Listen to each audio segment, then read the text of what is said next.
Are they that important to us today? I wonder what the Japanese martyrs would think of the casual way we treat images of Christ and saints outside the church and magazines and so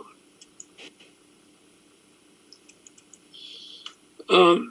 I think probably the best discussion of this issue that I have seen is this little book about iconoclasm of all things in Buddhism in East Asia. The problem of overfamiliarity has received very little attention, but this book on Buddhist iconoclasm has an excellent treatment on the subject, one that has universal relevance. I was really moved by the things that they had to say, and they certainly translate to Christianity in many ways. So it's a conundrum. We can't go back in time. We can't make an arbitrary change in the world in which we live. Like it or not, there's no getting around the fact. The world and we ourselves will continue to toss images of Christ and things to trash them. What else are you going to do? You know, there are times when I think, well, you know, do I really want to throw this magazine away that has, sacred pictures in it? But we can't save it, you know. We end up really having no choice. And I do think we have to stop and think that in some ways, tossing those images has maybe some sort of effect of lessening the power and authority that they hold in terms of our sense of things, at least. Do we just subconsciously begin to see less significance of these images? Could that be? And I toss that out as a question to think about. I don't know. Maybe I'm making too much of this. And yet I think we need to stop and think about it. What do these icons, what do these images mean to us? They're more than just decoration. As we talked about in the last session, they are an integral part of the creation of sacred space in our churches. So I think if nothing else, we need to at least be aware and to guard against taking the icons for granted. You recognize that there's a difference between an icon and an illustration, and I'll grant you that. And what we have in the magazines and the publications and the advertisements and the pamphlets, those are illustrations. They're not icons, even though they look like icons. But still, you know, it's a question.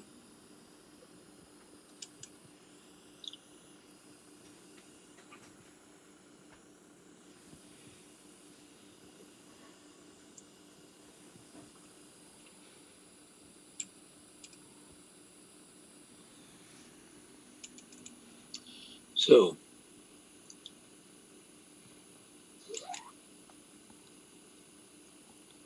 okay, now let's see, what do I need? Turn off the screen sharing. What do I do to get to, so people can talk? So you can click the unmute all button in that window that you opened up. Okay. You've got in the center of the screen. There? Yep. And then in that window there. Okay. Right oh, there. Down here? Yeah. Yeah, okay. Where's that? Okay, so you're unmuted. Father, could I just say something? I'm so pleased with your talk, and I'm so pleased to see, and I know other people that I can see some people, and I just want to say hello to them, and I'm just missing you all. So, well, Father, we miss you too. Well, God willing, we'll be back together again. And I think there are some people here who aren't of our congregation, and I'd just like to welcome them and say hello to them. Yes, indeed. Yes, most welcome. Hello. Hi, Jeff. Hello. Does anyone have a question or a comment? I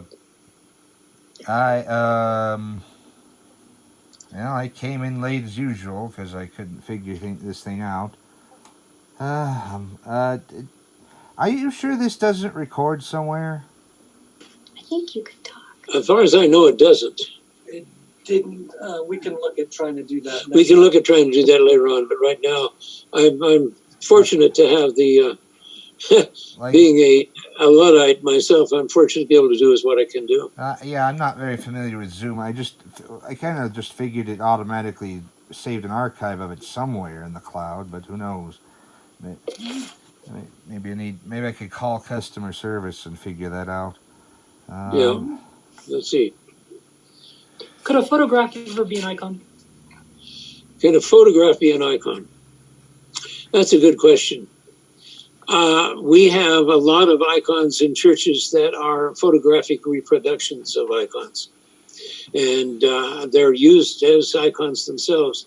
So I would have to say that in some circumstances it could be, yes. That was a very professorial response. That's good. Doesn't it depend on if a photo of an icon is taken in a deliberate spirit of prayerfulness as opposed to just a casual photograph? Well, one would certainly, yeah, I think that certainly that could be a factor in things. Icons that are photographs that are used in churches generally are done, very well and professionally with the intent that they are going to be used in that way. I think that is an important distinction and can help us figure out whether or not, like some old National Geographic of the Hagia Sophia, of interior or whatnot, whether or not that should be regarded as sacred, or not, and can't just. If you're going to throw old magazines away, do you need to save those? Like you were saying, I caught that part. Should we cut those out and put them in a portfolio and save them, even if you end up with a whole attic full of photos of icons? It's an interesting question. Yeah, I suppose it depends on what you want to use them for. And that certainly would be a factor as well. Yeah. Anyone else have a comment? I have a question, Father.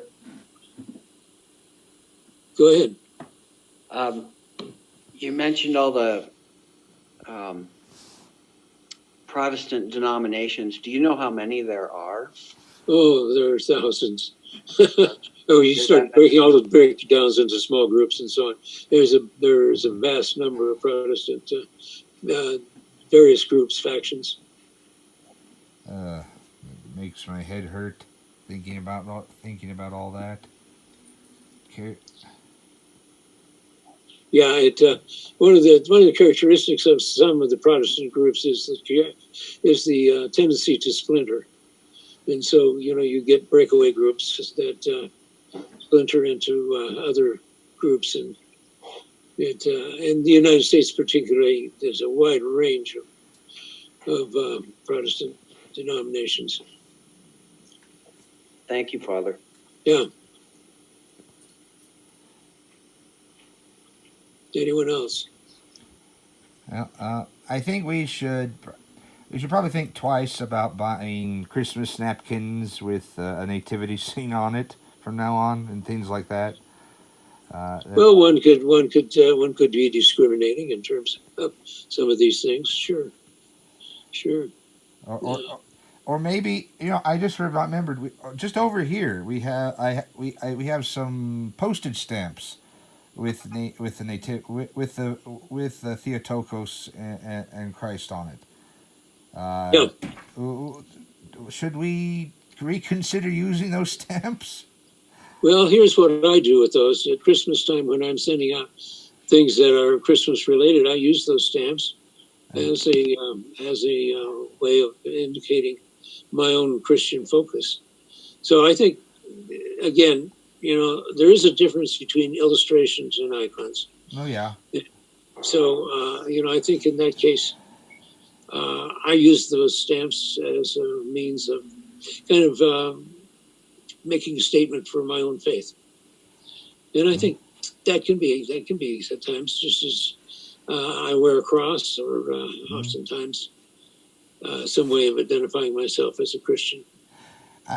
The movie, I told Father McGreedy some months ago, we were having a discussion about that movie about the Japanese martyrs, The Silence. Silence. Yes. Silence. Oh yes, The Silence. And I got to thinking, if I had kind of a dream of sorts. I think. Let's see. How was it? Uh, Jesus, a hawk, a man was walking with Jesus, and they were looking for a lamb, and a big hawk had carried off the lamb, but had dropped it before it could devour it, and so the lamb was stuck in a tree, and and the disciple was much. It was too. It was much. Was a small man, so maybe it was John the Lesser. I'm not sure. And Jesus asked him to get on his shoulders so he could save the lamb. And John didn't want to get on. Thought, how could I step on my on my Lord? And he said, "If you love me, you will save my sheep." And I got to thinking, is that kind of what was that kind of the point of the movie in a sense? Get on, but is that kind of what the movie was getting about? Do you think the step on Jesus wanting him to save these innocents, he had to step on it. Do you think? I have read the book. I haven't seen the movie, but I've read the book that the movie was based on. The book was written by a Japanese Christian who was born and raised in Japan as a Christian, and he's an interesting person in and of himself. He has written a number of books on Christianity relative to Japan, and I think that one of the things that he's making as a point in this is the fact that the Jesuit who, in this story, for those of you that are not familiar, the Jesuit priest is arrested by the Japanese, and he's given the choice to trample on the icon or to refuse to do so, and to refuse to do so would be a torturous, terrible death. And so he struggles with this, and then he tramps on the icon. The Japanese then require him to renounce Christianity, to marry, and to live in Japanese society and become a kind of an object lesson. But it turns out that over time, many Japanese continued to be Christians underground, and that after a long period of time, several hundred years, when missionaries were allowed to go back to Japan, they found there was a hidden Christian church that had survived, and it could be that it survived because there were some people who trampled on the icons in order to continue to be alive and a witness secretly. Do you think? I've also been pondering. Do you think Orthodoxy would have handled a mission to Japan differently if the Russians had gotten there first, and they might, and it's theoretically possible they could have if the Tsar had pushed in past the Siberian traps before the locomotive got through there. Although because it was such getting to that area, I think the Siberian traps were the main obstacle for Russian colonization of that part of Siberia. But if they had managed to get through there centuries earlier, perhaps, do you think, how would the Orthodox have handled a mission to Japan differently from the Jesuits? Yeah, it's hard to say, but I can tell you that the Orthodox missions in China had some success because they were able to identify the concept of Taoism with the concept of logos. I would recommend reading the book "The Christ the Everlasting Tao," which by the monk Damascene is a very finding discussion of that particular concept. It also gets me to thinking that in the movie, maybe this was a different. They might have focused on the politics more than the book did. In the movie, one of the interrogators said that many in the Shogun's government didn't so much care about theology, about Christian beliefs, as they were concerned about the Jesuits' connections to colonial powers. Their focus was not so much keeping out Christian belief as keeping out any kind of colonial usurpation. Definitely, politics figures into things quite often. Yeah, There's no question about that. so I was. Oh, I'm sorry. I just wanted to make one more point. So I was thinking they might have liked orthodoxy better because we could have promised them autocephaly without having. They could have had their own patriarch eventually, and so the shogun wouldn't be threatened by the czar in that way. For example, the way he was by the kings of Spain. Okay. Other comments or questions? Yeah, Father, this is Lynette. I was just wondering about the use of icons in specifically, I guess, the American Roman Catholic Church. Not that I've been to every church out there, but it seems like the Catholic churches I have attended don't have very many icons, if any, very few. And I wonder what your observations, if you have observations about that or knowledge historically of if the church has sort of wandered away from icons in places of the world, or Well, iconoclasts, right? no, it's not. I can make a comment about that. Having taught in a Jesuit university for 33 years, I have some experience at the Roman Church. And one of the things that I observed over time was the effects of Vatican II and the attempts on the part of many places to, in some cases, take some of those ideas to the extreme and to modernize. And so there were a lot of places that removed a lot of traditional Roman Catholic both statues and paintings and replaced them with modern variations and banners, and in some cases they almost began to look like Presbyterian or Lutheran churches. It was that movement away from tradition that seemed to characterize a lot of Vatican II. And I noticed too a number of places, and I saw this specifically. I used an example here in Lafayette. The Roman Catholic Church in Lafayette, after Vatican II, took out the votive candles, and they stuck them down in the basement. I happened to see it in the basement today because I had occasion to visit the church there.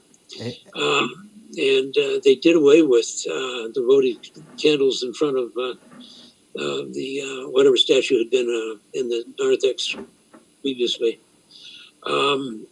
There's been a downplay of the significance of the saints in the Roman Church.